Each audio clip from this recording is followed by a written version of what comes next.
Well, hello everyone. Welcome to this week's episode of Certified Forgotten. We're a horror podcast. We talk about films with 10 or fewer reviews on Rotten Tomatoes with guests.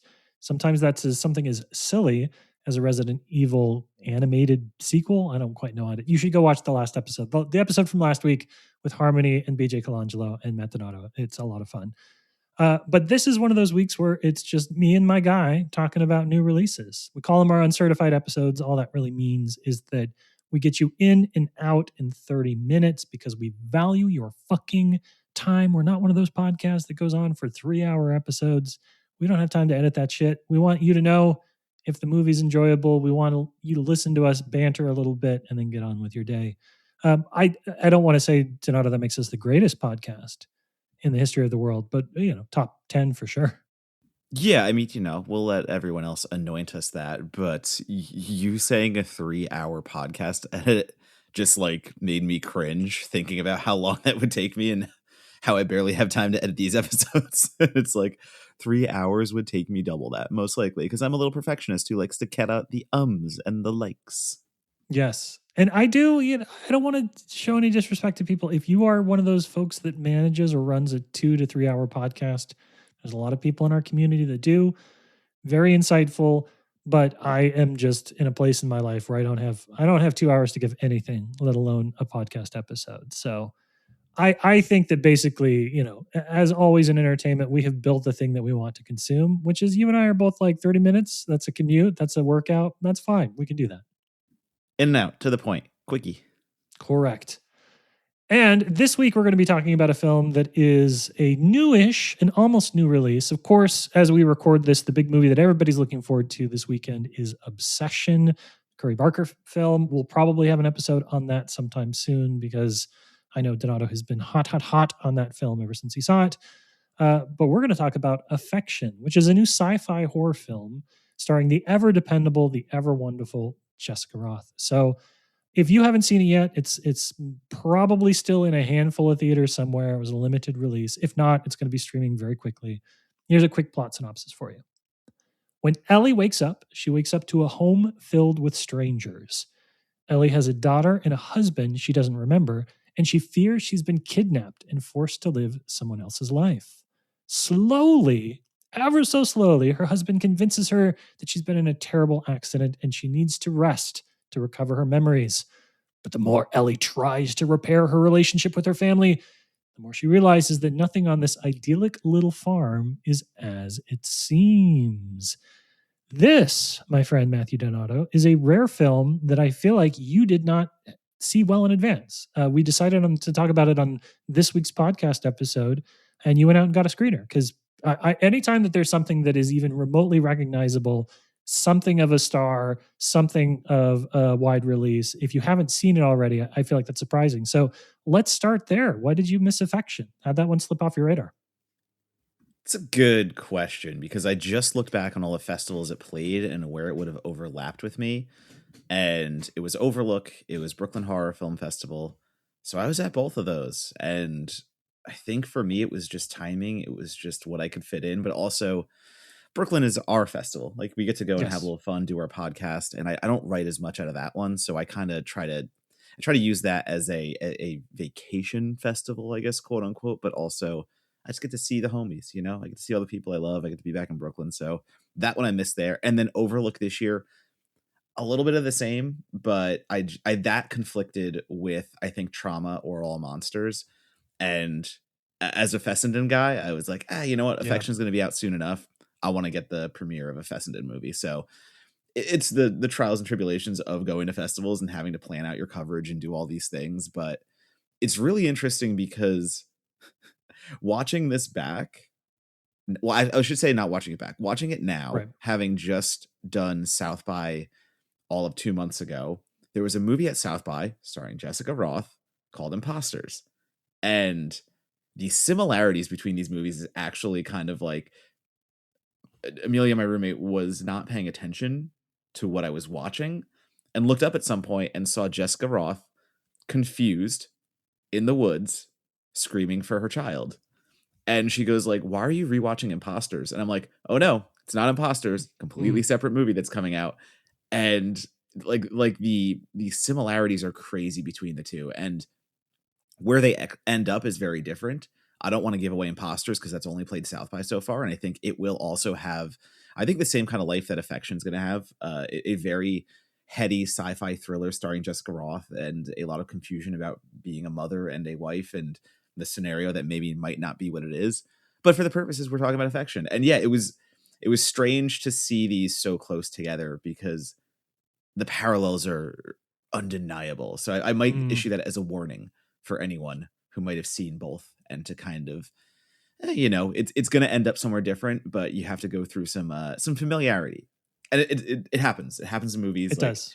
We see the Dante's Peak and Volcano of it all down the list, all the weird movies that come out kind of similar, but Hellfest and Bloodfest. Yeah, you're the only person in the world that would, make that a comparison point between similar releases at the same time. It is. I will say though, when I felt like I was in my mid 30s and spinning my tires a little bit and dealing with a little bit of anxiety about getting older, I went into therapy. Shout out therapy. just a shout out to therapy. We're looking for a sponsor if you'd like to sponsor us, therapy. But I think the thing that that's funny to me a little bit, and I don't want to project. I don't want to say this is what she's doing, but it feels like actors go through these phases where they get to explore these types of big concepts on screen.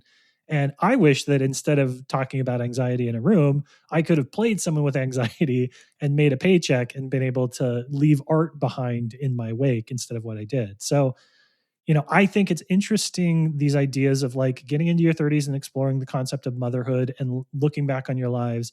There's a very popular book out right now. I'm blanking on the name.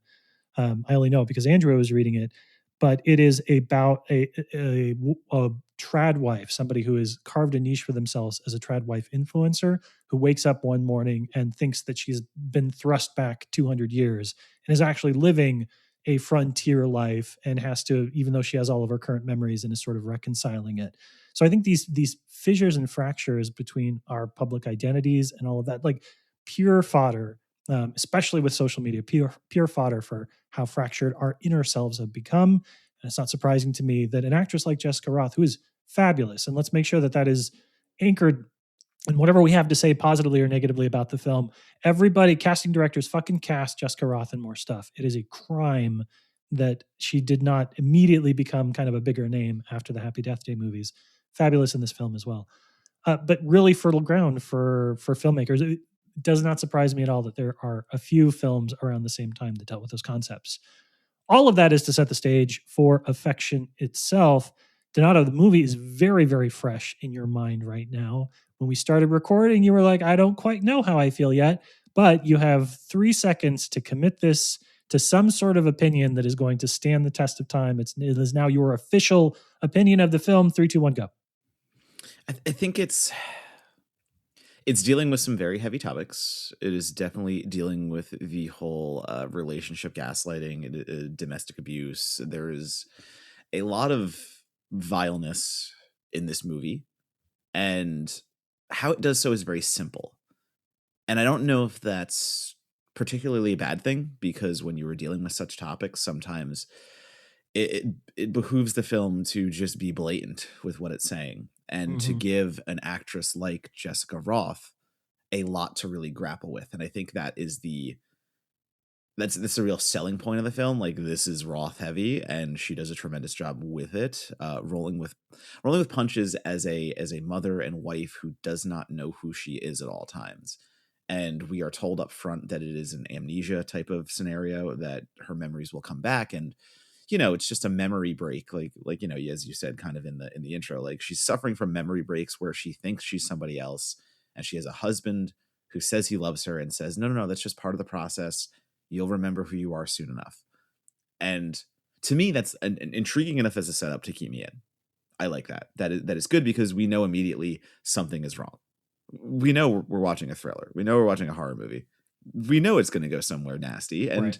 I think when you tell me that up front, I don't think, again, that's not necessarily a bad thing. It might be for some. It might be for some where you kind of remove some of the mystery, and the movie quickly becomes about what is wrong versus finding out what is wrong. I think in the way that I want to describe it, and 100%.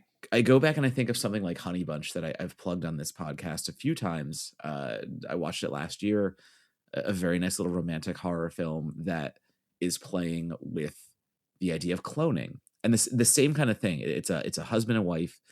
The husband takes the wife to a facility for amnesia, and we have to figure out if something is wrong, but we don't have to because the film tells us early on, and it becomes intriguing to find out why. I don't know if I get that same intrigue on Affliction. Sorry, not Affliction, Affection. And I think where the film kind of struggles in the back half is in merging these really awful topics that are very real and people deal with, and that is very much about relationships gone awry and how they can be imprisonment versus all the other things they should be.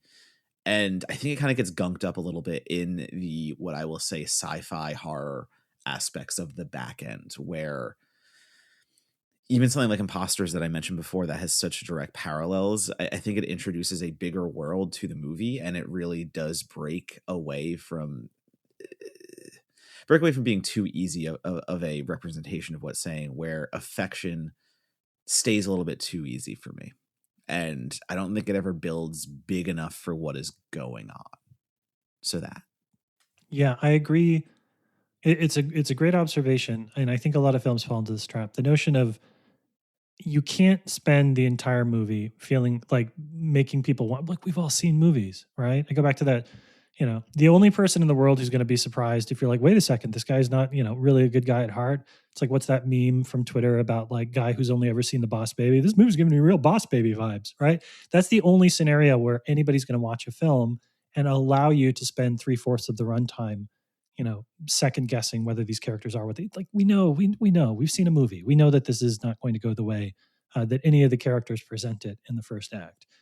And I think that puts the onus on the end of your film, or kind of the where you're going to get to and how you get there, because it's about the journey. It's not about the destination for a lot of this stuff, because the destination is sort of foretold.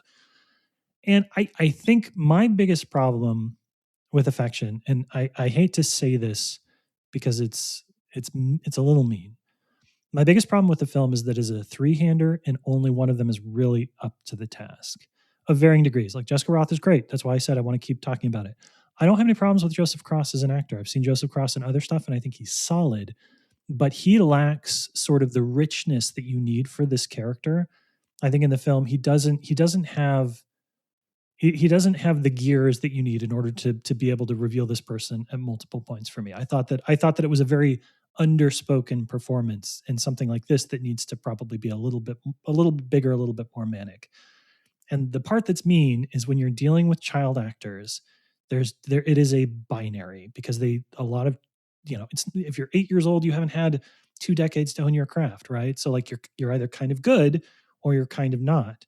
And this is just one of those films, I think, where Juliana Lane isn't one of those child actors that is good enough to be able to carry what is supposed to be a pretty heavy emotional lift for a young actor to be able to do. So I think there is probably a version of this film where the interplay between the characters feels better for me, and I think the performances are better aligned. And maybe part of that is just I like Jessica Rothe that much, where I feel like she's outpacing the other two that are the other two parts of the film for her. But a lot of what I struggled with in Affection kind of came down to performance for me, because the ideas were there and they weren't earth shattering, but I liked the paces they were moving for.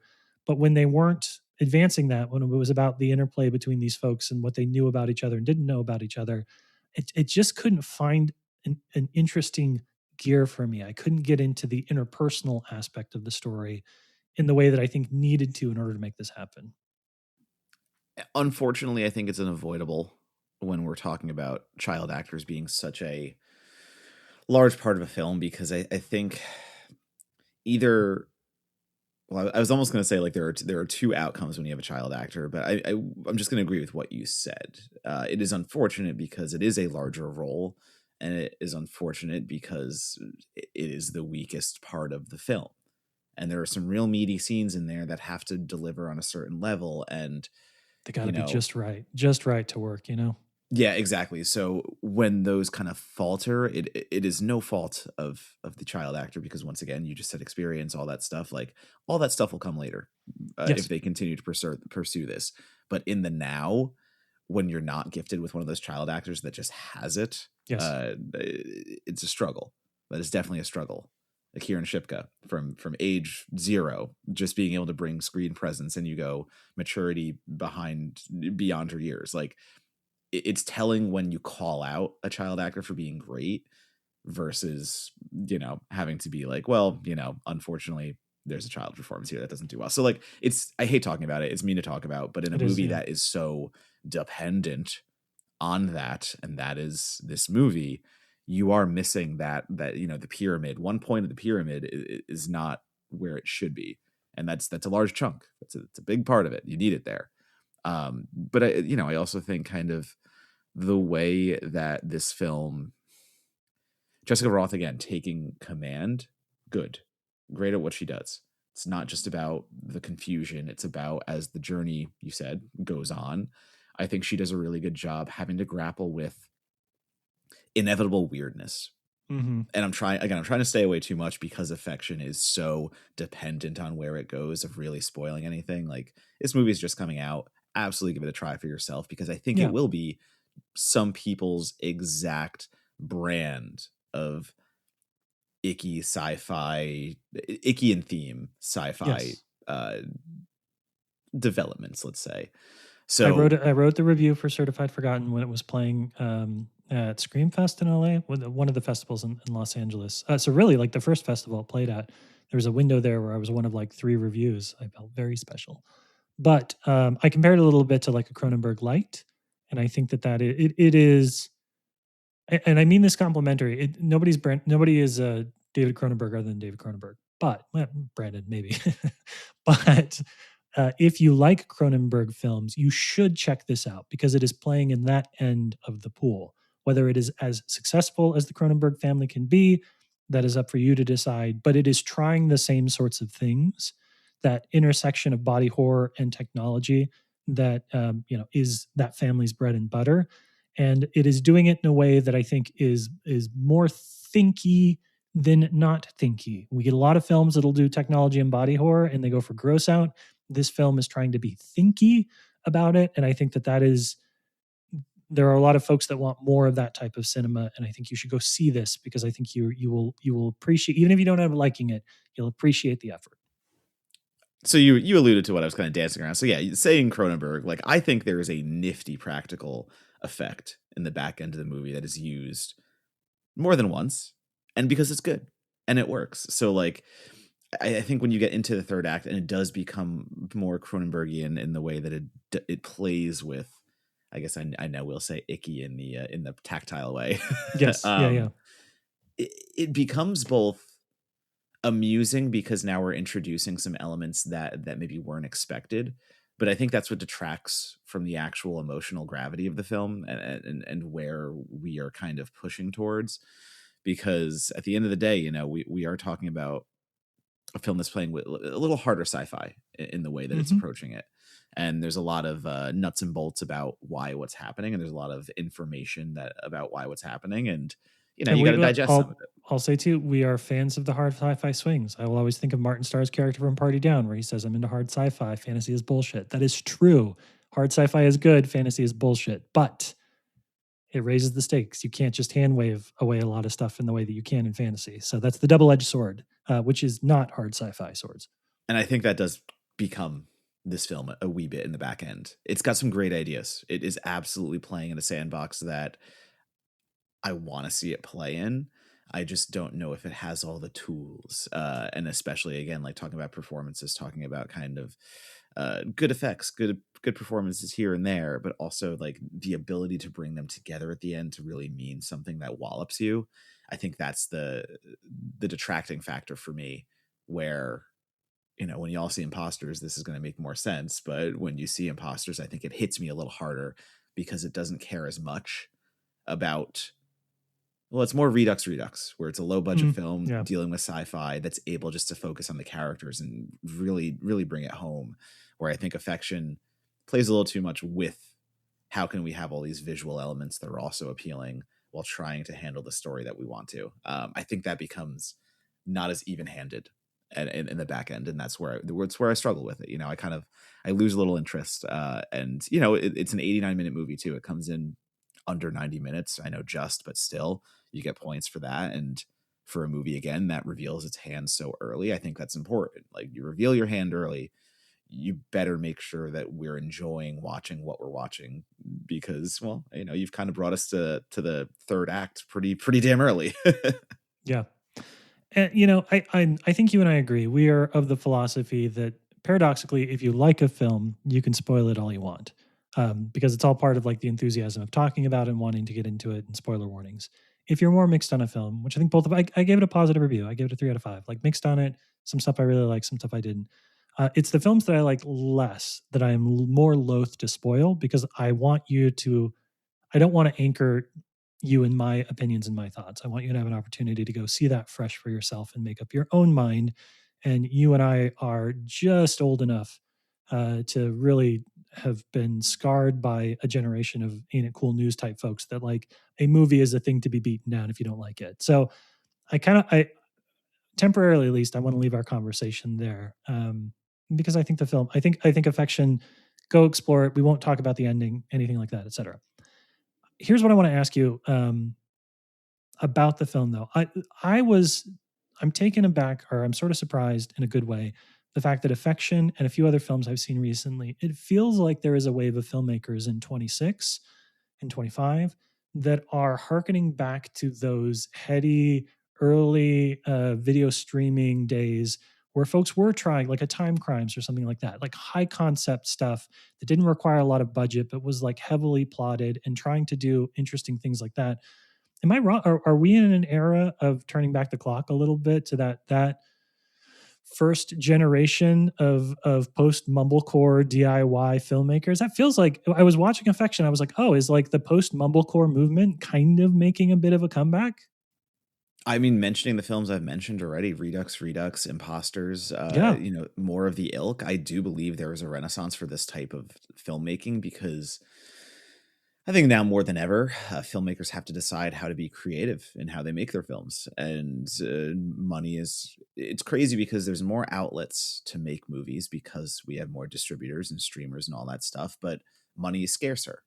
And you have to find ways to maximize your budget and make the most of what you've got. And I think this type of storytelling lends itself to that, because you are playing with more character development, you're playing with more interpersonal storytelling, you're playing with more people on the screen than you are 20,000 zombies tearing apart soldiers kind of stuff. That's, save that for the studios, save that for the big budget. For filmmakers that really want to make their mark, I think it always, a movie comes down to a story first. If your story's good, you're ready to start me off at a 3 out of 3. Like, that's where we're best. So it becomes, I don't know, I think maybe going back and seeing how, I hate to use the name again, but a Cronenberg kind of cut his teeth in the movies he made, and how he was able to elevate sci-fi. I don't want to say simple sci-fi, but he was able to elevate science fiction concepts and really bring something to them that no one else was at the time. It's hard, because even something like Vincenzo Natali's Cube, like, that is way more ambitious. That is doing so Yeah. many more things, even though we call that an independent, horror film, because it is very much like, that was a miracle in its own right. But again, not everyone's a Natali. Not everyone can pull that off. So I think just looking at how a basic entry point for horror filmmaking as a young filmmaker, I think this is now one of the easier ways, because for a while it was found footage. Found footage Yes. became the entry point du jour of horror filmmakers, because it was always, oh, it's cheap, it's easy, we just need this, we just need that. Anyone could do that, right? Wrong. Everyone cannot do that. In fact, few people can do it right.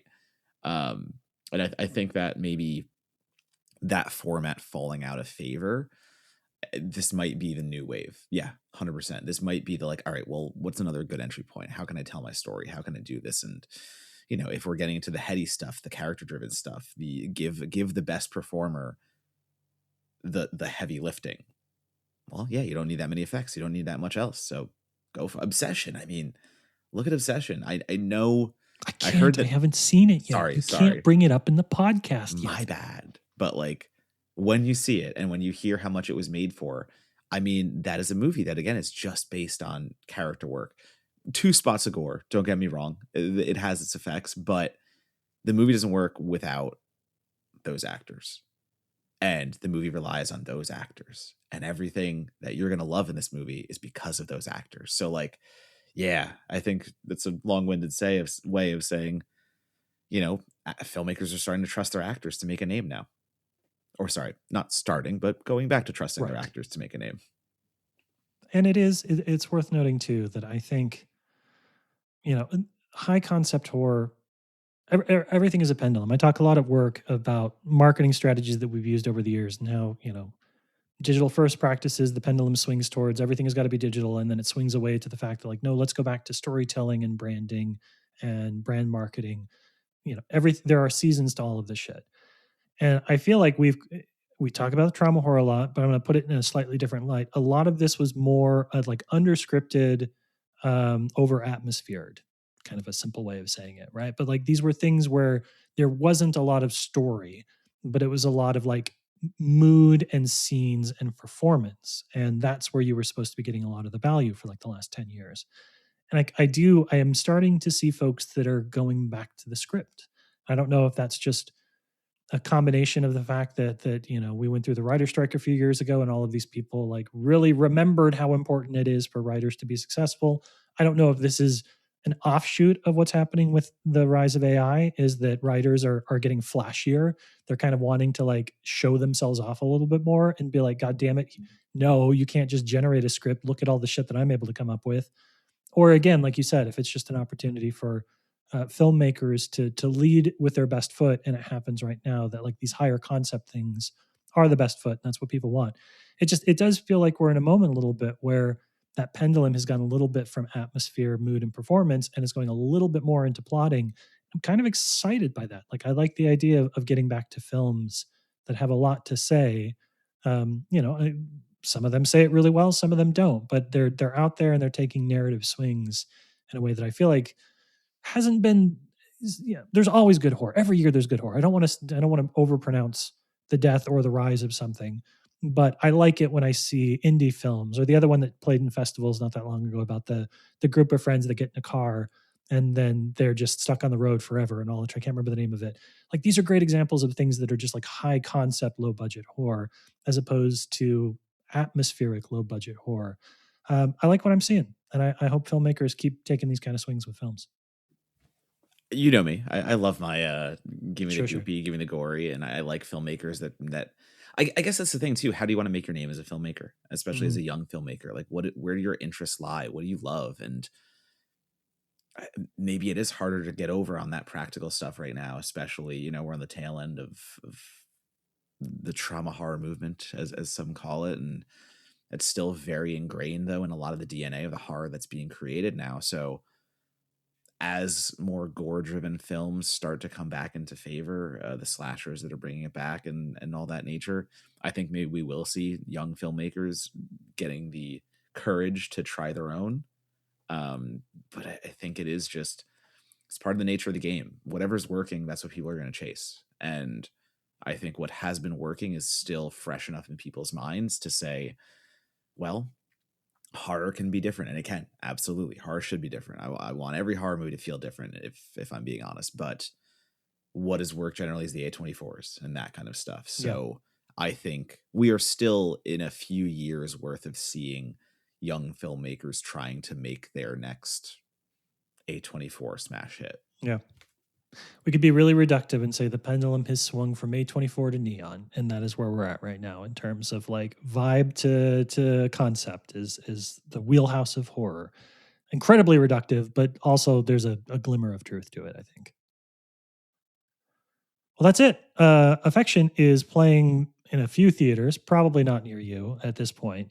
These movies tend to come and go pretty quickly, but it will be available on streaming very, very shortly if it isn't already. So you should absolutely check it out.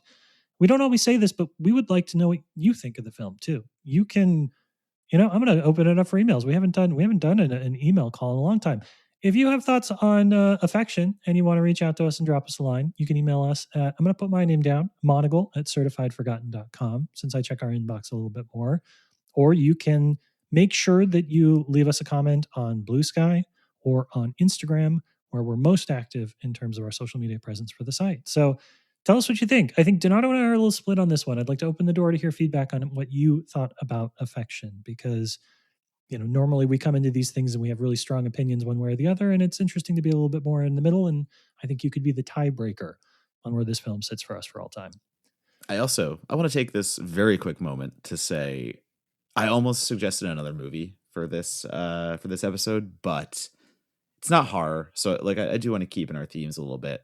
But if you have the chance, this week also limited release is called a movie called Life Hack, and it is a screen life heist thriller about kids who are stealing crypto from an Elon Musk basically like satire. And it's such invigorating and inventive filmmaking to do a legitimately exciting and thrilling heist thriller, but have it be mostly digital. And yet there is it's not just people in chat rooms the entire time. It becomes a physical heist at one point. And I think that director has such a bright future. So it's a feature debut. It's crazy how confident it is, and it's crazy how technically put together it is. So put Life Hack on your list. I'm going to look at my Regal app, which is my movie theater chain of choice, and see if it's playing in the places I would normally look.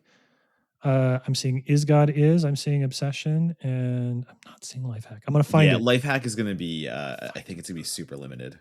Fair enough.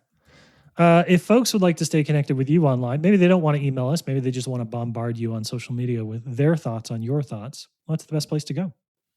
At Donatobomb on Blue Sky, Letterboxd, and Instagram. And that's where everything is. So follow me on the socials. So you will see what I write. You will see what I say. You will see what I do. And that's it. As for myself, mostly just Blue Sky, monagle@bsky.social.